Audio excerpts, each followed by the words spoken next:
Hello friends, हम लोग पढ़ेंगे आधुनिक भारत। आधुनिक भारत लूसेंट न्यू एडिशन है। उत्तरकालीन मुगल सम्राट। वीडियो अगर पसंद आएगा तो प्लीज लाइक शेयर सब्सक्राइब कीजिएगा। तो बहादुर शाह इसका कार्यकाल था दोस्तों 1707 से लेकर के 1712 तक। बहादुर शाह लगभग 2 वर्षों के उत्तराधिकार के संघर्ष के बाद 63 वर्षीय शहजादा मुअज्जम औरंगजेब का ये बड़ा बेटा था बहादुर शाह, और इसी का नाम है क्या, तो शहजादा मुअज्जम शासक बना और उसने बहादुर शाह की उपाधि धारण की। इस लड़ाई में इसने अपने भाइयों मोहम्मद आजम तथा कामबख्श की हत्या कर दी। इस लड़ाई में इसने क्या किया कि बहादुर शाह ने अपने 2 भाई मोहम्मद आजम तथा कामबख्श की हत्या कर दी। बाद में इसे बहादुर शाह प्रथम कहा गया। उत्तराधिकार युद्ध में गुरु गोविंद सिंह ने बहादुर शाह का साथ दिया था। पूछिए कि उत्तराधिकार युद्ध में गुरु गोविंद सिंह ने किसका साथ दिया था, तो बहादुर शाह का। अब हम लोग पढ़ेंगे मुगलों से स्वतंत्र होने वाले राज्य एवं संस्थापक।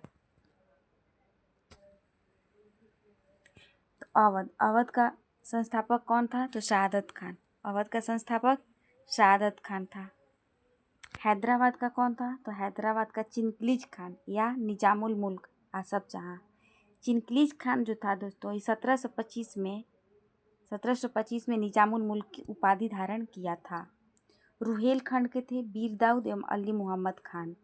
बंगाल के कौन थे, तो मुर्शिद कुली खान। कर्नाटक का सादुतुल्ला खान। भरतपुर का कौन थे, तो चूड़ामन एवं बदन सिंह। नोट: मुगल सम्राट मोहम्मद शाह ने शहादत खान को बुरहानुल मुल्क की उपाधि दी थी। मोहम्मद शाह जो था दोस्तों, ये शहादत खान को बुरहानुल मुल्क की उपाधि दिया था। शहादत खान का असली नाम था मीर मोहम्मद अमीन। शहादत खान का असली नाम क्या था, तो मीर मोहम्मद अमीन था। खफी खान, या खफी होगा दोस्तों, खाकी लिख दिया। खफी खान ने बहादुर शाह को साहिब खबर की उपाधि दी थी। अब पढ़ेंगे हम लोग जहांदार शाह। मुअज्जम को देखिए हम लोग, जो कि बहादुर शाह प्रथम के नाम से गद्दी पर बैठा 63 साल की उम्र में। तो जहांदार शाह का कार्यकाल था 1712 से 1713। ये मात्र 1 साल था। जुल्फिकार खान की मदद से जहांदार शाह शासक बना। जुल्फिकार खान को प्रधानमंत्री बनाया किसने, तो जहांदार शाह ने। उसने साम्राज्य की वित्तीय स्थिति ठीक करने के लिए इजारी प्रथा की शुरुआत की किसने, तो जहांदार शाह ने। जहांदार शाह ने भी जजिया कर को समाप्त कर दिया। जहांदार शाह क्या किया, जजिया कर को समाप्त कर दिया। जहांदार शाह अपने शासन में लाल कुमारी नाम की वेश्या को हस्तक्षेप करने का आदेश दे रखा था। नोट: मुगलकालीन इतिहास में सैयद बंधु हुसैन अली खान अब्दुल्ला खान शासक निर्माता के रूप में जाने जाते हैं। कौन, तो हुसैन अली खान और अब्दुल्ला खान शासक निर्माता के रूप में। जहांदार शाह को लंपट मूर्ख भी कहा जाता है। अब पढ़ेंगे फर्रुखसियर। फर्रुखसियर का कार्यकाल था 1713 से लेकर 1719। सैयद बंधु अब्दुल्ला खान एवं हुसैन अली की मदद से फर्रुखसियर शासक बना। फर्रुखसियर मुगल वंश का घृणित कायर कहा गया है। मुगल वंश में इसको क्या कहा गया है, तो घृणित कायर।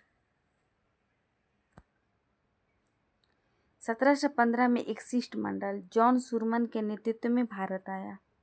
यह शिष्टमंडल फर्रुखसियर के दरबार में 1717 ईस्वी में पहुंचा। उस समय फर्रुखसियर जानलेवा घाव से पीड़ित था। इस शिष्टमंडल में हैमिल्टन नामक डॉक्टर थे, जिन्होंने फर्रुखसियर का इलाज किया। इससे खुश होकर इसने अंग्रेजों को भारत में कहीं भी व्यापार करने की अनुमति तथा अंग्रेजी सिक्के की मान्यता प्रदान कर दी। फर्रुखसियर द्वारा जारी किए गए इस घोषणा को ईस्ट इंडिया का मैग्ना कार्टा कहा जाता है।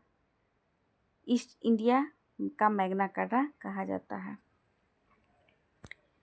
1719 में सैयद बंधुओं ने पेशवा बालाजी विश्वनाथ की सहायता से फर्रुखसियर को गद्दी से उतार दिया और अंधा बनाकर मार डाला। अब आया रफ़ी उद दर्राज। ये 2 थे दोस्तों जो सबसे कम समय तक थे। रफ़ी उद दर्राज ये 28 फरवरी 6 जून से 1719। ये मुगल साम्राज्य से संबंधित नहीं थे। रफ़ी दर्जात 28 फरवरी 6 जून 1719।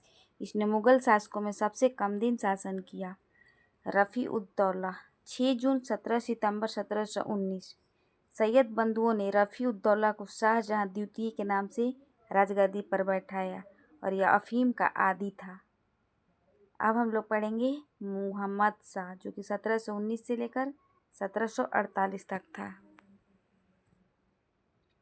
इसने निजामुल की सहायता से सैयद बंधुओं को मौत के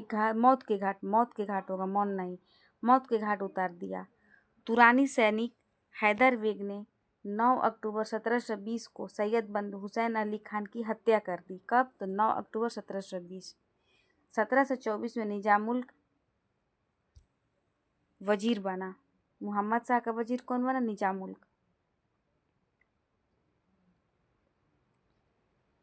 इसके शासन के दौरान 1737 में मराठा पेशवा बाजीराव प्रथम ने दिल्ली पर आक्रमण कर दिया, यानी हमला कर दिया। इसी के समय ईरान के सम्राट नादिर शाह 1739 में दिल्ली पर आक्रमण किया और करनाल के युद्ध में मुगलों को परास्त कर दिया। हैदराबाद की स्थापना तुरानियों ने, अवध की स्थापना ईरानियों ने की थी। ईरान यानी कि फारस के सम्राट नादिर शाह ने 1739 में दिल्ली पर आक्रमण किया। उस समय दिल्ली का शासक मुहम्मद शाह था। नादिर शाह को ईरान का नेपोलियन कहा जाता है। नादिर शाह लगभग 70 करोड़ रुपए का धनराशि और शाहजहां का बनवाया हुआ तख्ते ताउस, जिसको पीकॉक थॉर्न तथा कोहिनूर हीरा लेकर फारस वापस लौट गया। तख्ते ताउस मयूर सिंहासन पर बैठने वाला अंतिम मुगल शासक पूछे तो मुहम्मद शाह था। सुंदर युवतियों के प्रति अत्यधिक रुझान के कारण मुहम्मद शाह को रंगीला बादशाह कहा जाता था। यह संगीतकार के रूप में मुहम्मद शाह ने अनेक ख्यालों की रचना की है। मुहम्मद शाह के शासनकाल में ही हैदराबाद के चिंतलीज खान ने निजामुल मुल्क की उपाधि धारण की और 1725 ईस्वी में स्वतंत्र राज्य की स्थापना की। उत्तर मुगलकालीन सम्राट बहादुर शाह का कार्यकाल था 1707 से लेकर के 1712। जहांदार शाह का था 1712 से 1713। फर्रुखसियर था 1713 से 1719। मुहम्मद शाह 1719 से 1748। अहमद शाह 1748 से 1754 ईस्वी। आलमगीर द्वितीय था 1754 से लेकर के 1759 तक। शाह आलम द्वितीय 1759 से 1806। फिर आया अकबर द्वितीय 1806 से 37। फिर आया बहादुर शाह जफर 1837 से 1857। अब पढ़ेंगे हम लोग अहमद शाह। अहमद शाह 1748 से लेकर के 1754 तक था। यह एक अयोग्य शासक था।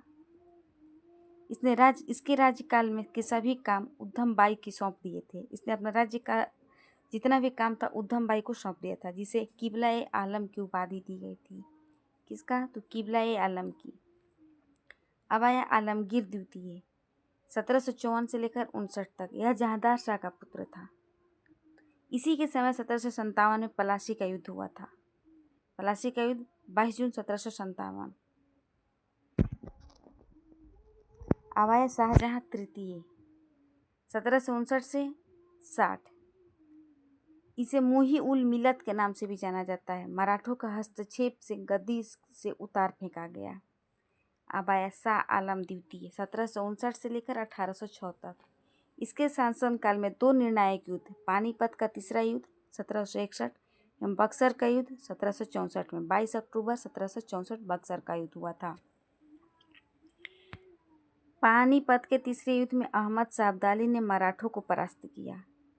1765 में इलाहाबाद की संधि की शर्तों के अनुसार शाह आलम द्वितीय को ईस्ट इंडिया कंपनी के संरक्षण में इलाहाबाद में रखा गया।